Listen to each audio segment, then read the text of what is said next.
आज़ादी के 75 वर्ष पूर्ण होने पर मनाए जा रहे अमृत महोत्सव के उपलक्ष्य में आज पखांजूर सिविल अस्पताल में आयुष्मान स्वास्थ्य शिविर का आयोजन किया गया, जिसका शुभारंभ विधायक प्रतिनिधि टुलू भट्टाचार्य के हाथों किया गया। इस स्वास्थ्य शिविर में स्थानीय डॉक्टरों के साथ साथ मेडिकल कॉलेज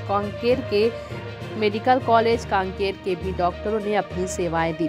दिनांक 22 अप्रैल को विकासखंड मुख्यालय कोयली बेड़ा में भी इस तरह का स्वास्थ्य शिविर का आयोजन किया जाएगा। आज़ादी के अमृत महोत्सव के तहत पखांजूर में आयोजित स्वास्थ्य शिविर का शुभारंभ विधायक प्रतिनिधि टुलू भट्टाचार्य करते हुए बताया कि प्रदेश सरकार ने स्वास्थ्य के क्षेत्र में बेहतर काम किया है। इस अवसर पर बीएमओ डॉक्टर दिलीप सिन्हा ने भी बताया कि इस शिविर का प्रचार प्रसार ग्रामीण स्तर पर किया गया था। इस शिविर में डॉक्टर संजीव वैष्णव, डॉक्टर प्रभा टोपो, बीपीएम देवव्रत, श्रीराम गहलोत आदि का विशेष योगदान रहा। पखांजूर से विप्लव कुंडू की रिपोर्ट।